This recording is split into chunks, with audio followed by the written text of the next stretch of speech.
Rajab secara bahasa sudah? Secara bahasa dia berakar dari 3 huruf utama, ra, jim, dan ba. Bimakna ta'zim. Ra, jim, kemudian ba, bimakna ta'zim, sesuatu yang agung.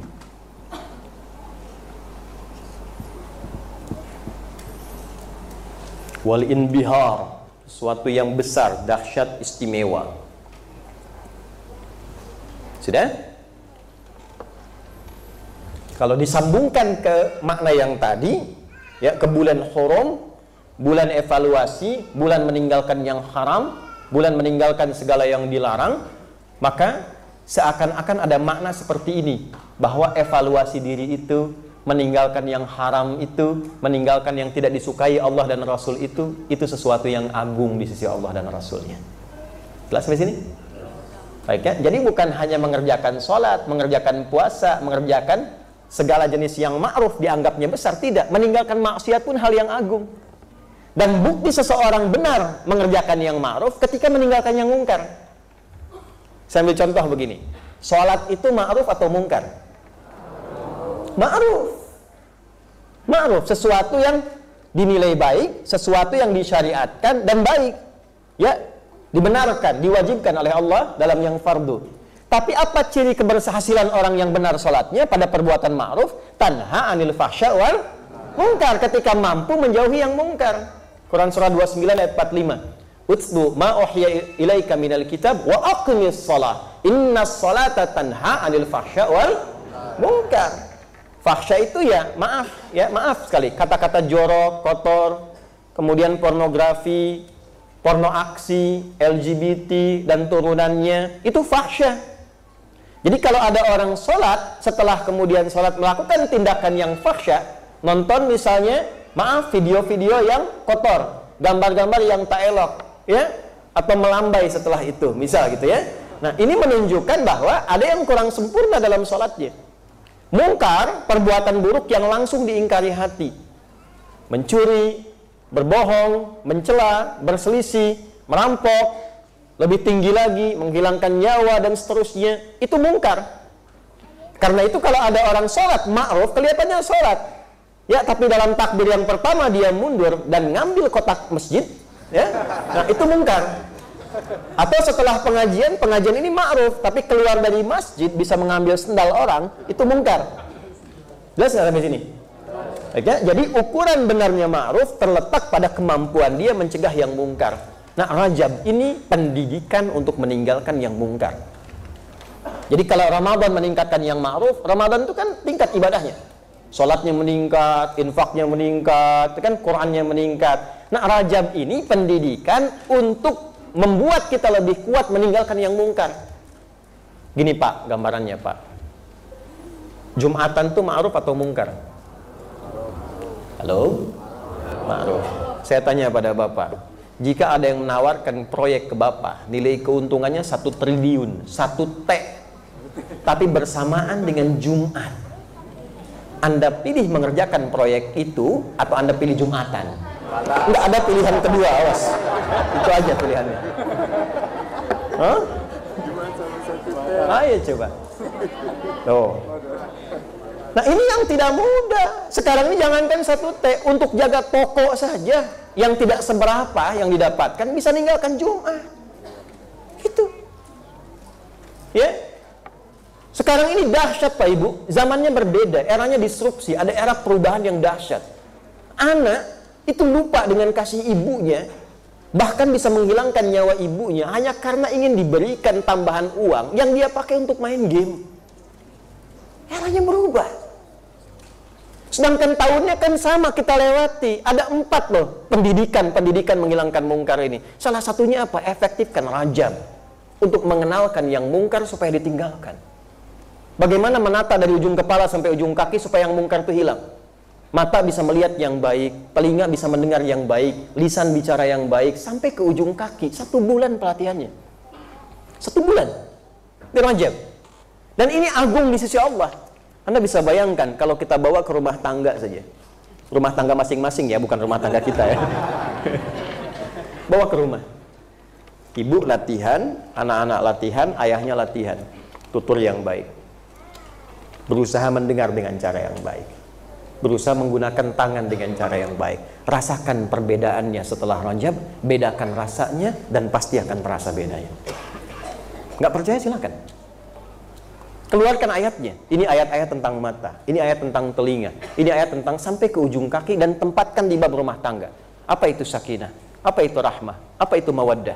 Kenapa pakai ayat di depannya? Wa min ayatihi an khalaqalakum min anfusikum azwaja litaskunu ilaiha. Sakinah dibuka dengan ayat. Kenapa sakinah didahulukan sebelum mawaddah? Litaskunu ilaiha wa ja'ala bainakum mawaddah wa rahmah. Kenapa sakinah duluan datang sebelum mawaddah? Mawaddah itu kan cinta fisik, materi, cinta yang hadir dengan dasar pemberian fisikal, materi. Ibu saat menikah dikasih mahar kan? Itu kan materi kan? Itu kan menambah cinta. Nanti implementasinya setelah berumah tangga itu dipancarkan, bukan cukup hanya di nikah saja. Itu kan syarat nikah. Ya kan? Disertakan di situ. Tapi ketika menikah, apa makna mahar itu? Teruskan. Hari lahirnya datang istri, bawa hadiah, datang. Ya. Itu ada mawaddah di dalamnya. Mama selamat milad ya, semoga berkah sisi Allah, semoga rumah tangga kita makin baik. Ini emas 2 kilo, misal contoh ya walaupun ngambil bunga 1, tapi itu mawaddah. Papa sukses di kantor, pulang ke rumah sambut, masakin makanan kesukaannya, itu mawaddah ya. Itu cinta fisik.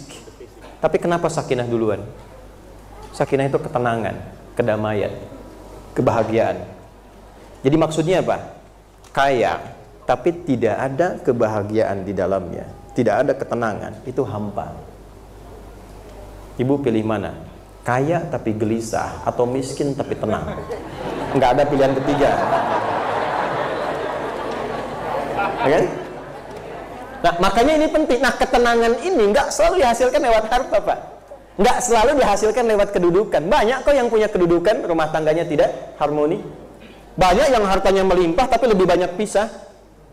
Ketenangan itu dilahirkan ketika setiap pasangan saling memahami yang dengan itu memfungsikan keadaan tubuhnya untuk berbuat lebih baik. Itulah Rajab yang mengantarkan pendidikannya. Dan itu agung di sisi Allah. Karena kalau orang sudah bisa menepikan yang salah, solehnya muncul. Hidup itu kan berpasangan. Baik lawannya apa? Buruk. Kalau yang buruk sudah nggak ada, yang baiknya muncul. Sebaliknya, kalau yang baik tenggelam, yang buruknya dominan. Kan konsepnya begitu. Dalilnya apa Ustaz? Surah 91. Ayat berapa? 7-10. Wa nafsin wa ma sawwaha fa'alhamaha fujuraha wa taqwaha qad aflaha man wa qad khaba man. Itu Al-Hasan Ibnu Ali, hafidh Rasulullah sallallahu alaihi wasallam radhiyallahu taala anhum jami'an. Al-Hasan itu ada satu cerita dalam satu riwayat yang membutuhkan validasi tapi maknanya tinggi. Beliau jalan di era fitnah besar. Jadi ada Al-Hasan, ada Al-Husain, kita mesti kenal ini. Insya Allah setelah peresmian pesantren, ini belum diresmikan. Jadi setelah peresmian, nanti saya buka beberapa sesi untuk umum supaya tahu isinya. Itu dari depan sampai belakang itu ada maknanya, ada narasinya. Nah, ruang tunggu kami itu di depan ada Al-Hasan dan Al-Husain. Di situ ada profilnya, ada biografinya, keterangannya dan sebagainya. Jadi begitu Anda scan muncul penjelasannya. Kalau Anda ingin belajar tentang Quran, ketawadhuan, sifat-sifat keilmuan, Al-Hasan.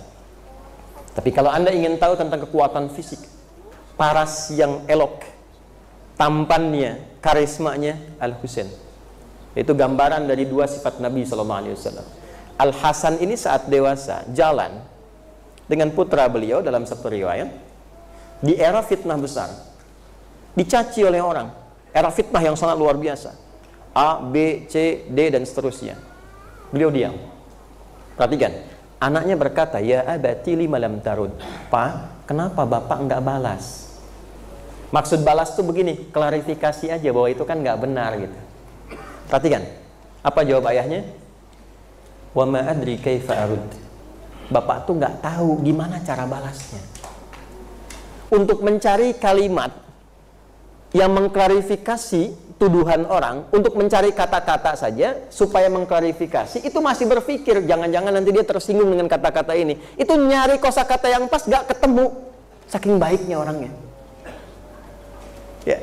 Jadi ada orang yang saat marah mau balas dengan kata-kata kotor lagi, dia nggak bisa tuh. Wal kadhiminal ghaidha. Dia nahan dirinya, bukan hanya nahan, nyari kata-kata itu nggak sanggup karena nggak punya pulsanya.